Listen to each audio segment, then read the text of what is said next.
Revision start है। और previous class में मैंने आपको पार्ट 4 संज्ञा इस पार्ट का रिवीजन करवाया था और आज का पार्ट है हमारा पार्ट 7 सर्वनाम।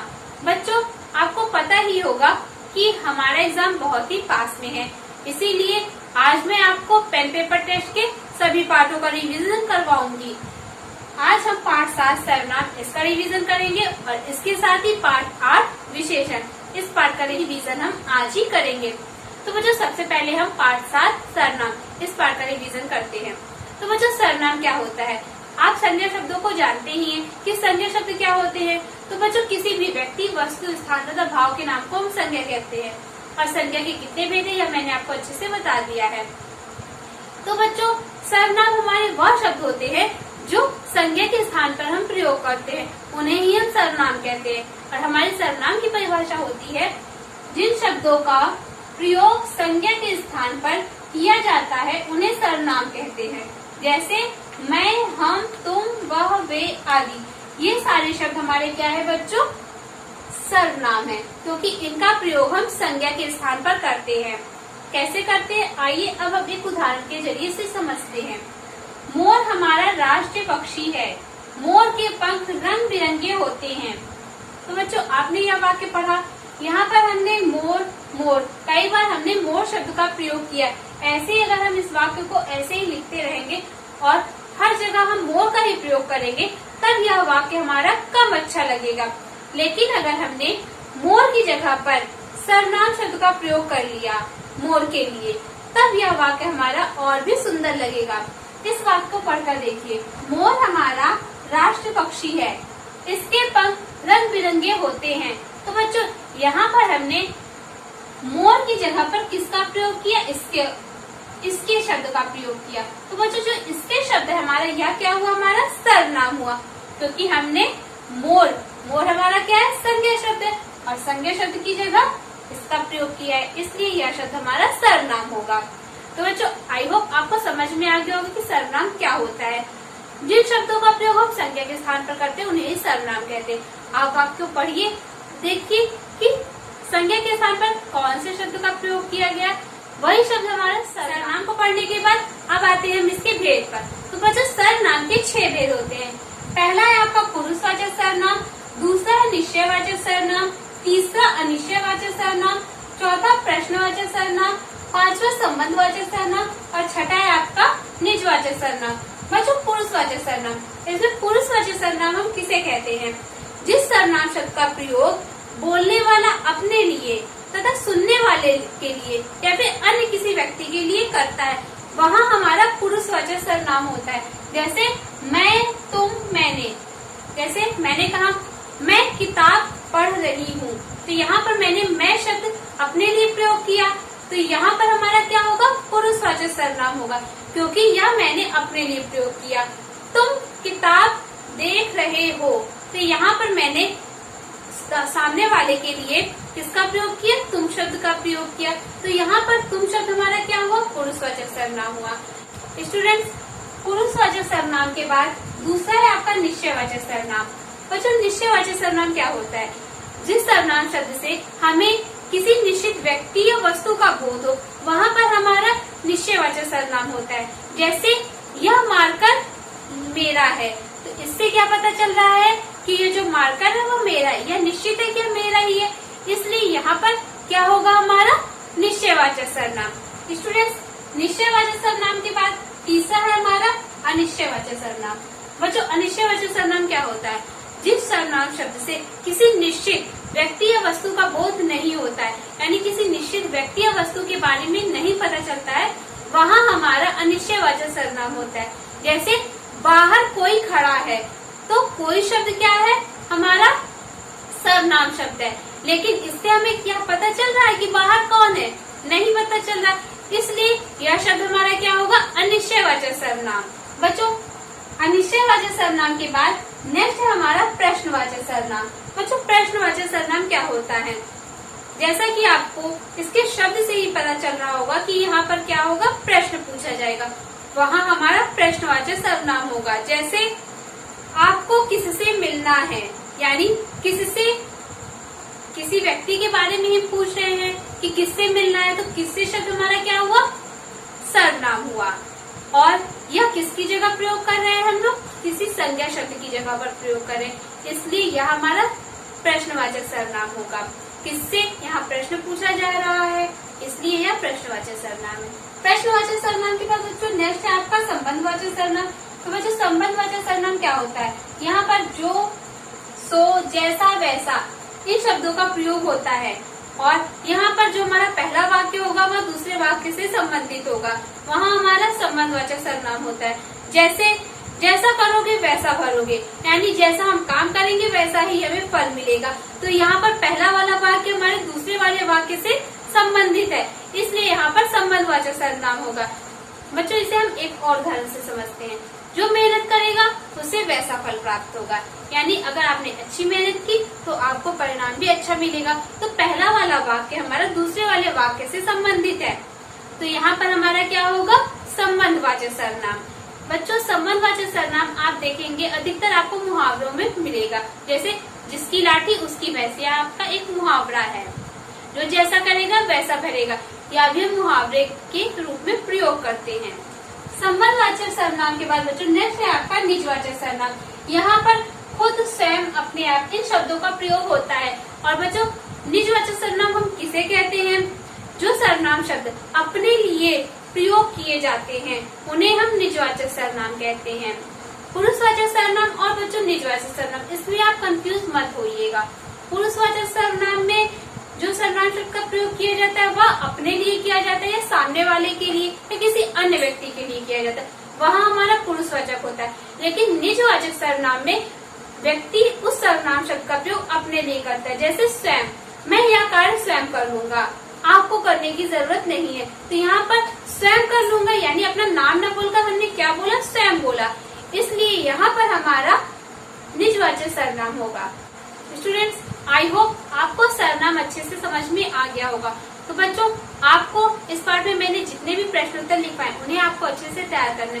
साथ ही साथ बच्चों आप अपनी किताब में कराए गए सभी अभ्यास प्रश्नों को भी अच्छे से तैयार कर लीजिए, क्योंकि इनसे भी आपसे प्रश्न पूछा जाएगा। और बच्चों सर्वनाम को पहचानना यह आप जरूर भी अच्छे से तैयार करिएगा। स्टूडेंट्स पार्ट 7 सर्वनाम, इस पार्ट का रिवीजन करने के बाद आइए अब हम नेक्स्ट पार्ट का रिवीजन स्टार्ट करते हैं। तो बच्चों हमारा नेक्स्ट पार्ट है पार्ट 8 विशेषण। तो बच्चों विशेषण क्या होते हैं, आपने संज्ञा और सर्वनाम इन शब्दों को पढ़ा। तो बच्चों संज्ञा और सर्वनाम इन शब्दों की जो विशेषता बताते हैं उन्हें हम विशेषण कहते हैं। और हमारी विशेषण की परिभाषा है जो शब्द संज्ञा या सर्वनाम की विशेषता बताते हैं उन्हें विशेषण कहते हैं। जैसे अच्छा, लाल, सुंदर, ये जो शब्द हैं या किसी भी संज्ञा या सर्वनाम शब्द की विशेषता बताते हैं, इसलिए इन्हें हम विशेषण कहते हैं। इसके बाद बच्चों आता है नेक्स्ट टॉपिक, इसमें हमारा जिस शब्द की विशेषता बताई जाती है उसे विशेष कहते हैं। यहाँ पर बच्चों आपको पता चल गया कि जो भी हमारे संज्ञा सर्वनाम की विशेषता बताएंगे वह शब्द हमारे विशेषण कहलाएंगे।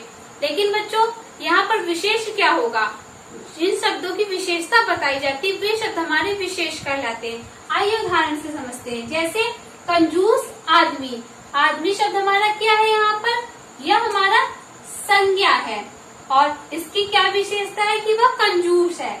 तो कंजूस हमारा क्या हुआ, विशेषण शब्द हुआ।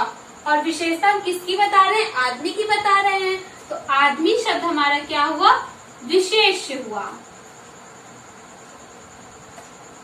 और कंजूस शब्द हमारा क्या हुआ, विशेषण हुआ। तो आई होप बच्चों यह आपको समझ में आ गया। नेक्स्ट देखिए सफेद कमीज, कमीज शब्द हमारा यहाँ पर क्या है, संज्ञा शब्द है और इसकी क्या विशेषता है कि वह सफेद है। तो सफेद शब्द हमारा क्या हुआ, विशेषण। और किसकी विशेषता बता रहे हैं यहाँ पर हम, कमीज की बता रहे हैं, तो कमीज शब्द हमारा क्या हुआ, विशेष हुआ। बच्चों आप विशेषण शब्द कैसे पहचानेंगे, बच्चों जब आपको संज्ञा शब्द के आगे कोई भी शब्द मिलेगा वह हमारा क्या होगा, विशेषण होगा। विशेषण हमेशा संज्ञा शब्द के आगे या पीछे होते हैं वही हमारे विशेषण कहलाएंगे। तो बच्चों आपको समझ में आ गया हो कि विशेषण क्या होता है और विशेष क्या होता है, और विशेषण की परिभाषा हमारी क्या होती है। कोई भी शब्द जो आपका संज्ञा सर्वनाम की विशेषता बताता है वही हमारा विशेषण। स्टूडेंट्स, विशेषण को जानने के बाद और विशेष को जानने के बाद आइए अब हम विशेषण के भेद को जानते हैं। तो बच्चों विशेषण के 4 भेद होते हैं। पहला है आपका गुणवाचक विशेषण, दूसरा है आपका संख्यावाचक विशेषण, तीसरा है आपका परिमाणवाचक विशेषण और चौथा है आपका सारनामिक विशेषण। और इसमें पहला है हमारा गुणवाचक विशेषण। गुणवाचक विशेषण क्या होता है बच्चों? जो संज्ञा सर्वनाम शब्द के गुण, दोष, आकार, रंग, रूप, अवस्था के बारे में बताते हैं, उनकी विशेषता बताते हैं, उन्हें हम गुणवाचक विशेषण कहते हैं। यहाँ पर हमें उनके रंग रूप के बारे में पता चलेगा या फिर उनकी अवस्था के बारे में पता चलेगा या उनके आकार के बारे में पता चलेगा, वहाँ हमारा गुणवाचक विशेषण होगा। जैसे राम बहुत लंबा लड़का है, तो लंबा शब्द से हमें क्या पता चल रहा है? उसके आकार के बारे में। तो यहाँ पर हमारा क्या होगा? गुणवाचक विशेषण होगा। राम के पास लाल कलम है, तो बच्चों लाल कलम, इससे क्या पता चल रहा है? रंग के बारे में। तो यहाँ हमारा क्या होगा? गुणवाचक विशेषण होगा। तो बच्चों आई होप आपको समझ में आ गया होगा कि गुणवाचक विशेषण कहाँ पर होगा। जहाँ भी आपको यह लगे कि संज्ञा सर्वनाम शब्द के गुण दोष के बारे में बताया जा रहा है या आकार के बारे में या फिर उसके रंग रूप के बारे में या उसकी अवस्था के बारे में बताया जा रहा है, वहाँ आपका गुणवाचक विशेषण होगा। नेक्स्ट है आपका संख्यावाचक विशेषण। तो बच्चों नाम से ही आपको पता चल रहा होगा संख्या। यहाँ पर आपको उस संज्ञा सर्वनाम शब्द की संख्या पता चलेगी, वहाँ हमारा संख्यावाचक विशेषण होगा। जैसे पेड़ पर 3 कबूतर बैठे हैं, तो कबूतरों की संख्या कितनी है? 3। तो 3 शब्द से क्या पता चल रहा है? संख्या। तो यहाँ हमारा क्या होगा? संख्यावाचक विशेषण। बच्चों नेक्स्ट है हमारा परिमाणवाचक विशेषण। तो बच्चों परिमाणवाचक विशेषण क्या होता है? जिस संज्ञा सर्वनाम शब्द से आपको उसकी माप तौल के बारे में पता चले, वहाँ आपका परिमाणवाचक विशेषण होगा। जैसे मुझे 2 मीटर कपड़ा दे दो, तो यहाँ पर हमने कपड़े की माप कितनी बताई है? 2 मीटर। तो 2 मीटर शब्द हमारा यहाँ क्या होगा? परिमाणवाचक विशेषण। जहाँ भी आपको माप तौल का पता चले, वहाँ हमारा परिमाणवाचक विशेषण होगा। तो बच्चों नेक्स्ट है आपका चौथा सारनामिक विशेषण। बच्चों आपको नाम से ही पता चल रहा होगा कि यहाँ पर कौन सा शब्द होगा? सर्वनाम शब्द होगा, वहाँ हमारा सारनामिक विशेषण होगा। जैसे वह घड़ी सुंदर है, तो घड़ी की विशेषता क्या बता रहे हैं? यहाँ पर हम वाह संकेत कर रहे हैं, तो वह शब्द हमारा क्या हुआ? सर्वनाम हुआ। और यहाँ पर घड़ी के आगे प्रयोग किया गया वाह, तो यहाँ पर वह शब्द हमारा सारनामिक विशेषण होगा, क्योंकि हमने घड़ी की विशेषता क्या बताई? वह संकेत किया, इसलिए यहाँ पर सारनामिक विशेषण होगा। तो बच्चों जहाँ पर सर्वनाम शब्द संज्ञा शब्दों की विशेषता बताते, वहाँ हमारा सारनामिक विशेषण होता है। तो स्टूडेंट्स आई होप आपको विशेषण अच्छे से समझ में आ गया होगा। तो बच्चों आपको इस पार्ट में मैंने जितने भी प्रश्न उत्तर लिखवाए, उन्हें आपको अच्छे से तैयार करना है, और साथ ही साथ आपको इस पार्ट में जितने भी अभ्यास कार्य उन्हें भी आपको अच्छे से तैयार करना है। और विशेषण, विशेष को पहचानना और विशेषण के भेद को पहचानना, यह भी आप अच्छे से तैयार कर लीजिएगा कि कहाँ पर हमारा कौन सा विशेषण शब्द होगा और विशेषण का कौन सा भेद होगा, यह भी आपको पहचानना आना चाहिए। तो स्टूडेंट्स ये थे हमारे पेन पेपर टेस्ट के सभी पार्ट। आपको इन्हें अच्छे से तैयार करना है। साथ ही साथ बच्चों आपको एक पत्र भी तैयार करना है। आपको किसी भी टॉपिक पर पत्र दिया जा सकता है। मैंने आपको पत्र सब्जेक्ट इंग्लिश में पढ़ाया है, तो आपको पत्र लिखना आता होगा। बच्चों औपचारिक और अनौपचारिक पत्र में कहाँ पर क्या लिखा जाता है, आप इन्हें विशेष ध्यान रखिएगा, और इसके अंदर की बातें आप खुद भी लिख सकते हैं। बस आप इन्हें ध्यान पर रखिए और आप अपने पत्र को लिख सकते हैं। तो बच्चों पत्र के साथ ही आपको निबंध भी लिखने के लिए आ सकता है, और निबंध भी आपने पहले कई बार लिखा हुआ है, इसलिए आप निबंध भी लिख सकते हैं। आपको जो भी टॉपिक दिया जाए उसके बारे में सोचिए कि आप क्या क्या जानते हैं उसके बारे में, बस उन्हें ही आप अपने निबंध में लिख दीजिए। तो बच्चों आई होप आप अपने पेपर को बहुत अच्छे से करेंगे अच्छे से तैयार करिएगा। अगर अभी भी आपको कहीं पर कुछ कंफ्यूजन है, कुछ नहीं समझ में आ रहा, कोई टॉपिक नहीं समझ में आ रहा है, तो आप उसे मुझसे आराम से पूछ सकते हैं कभी भी।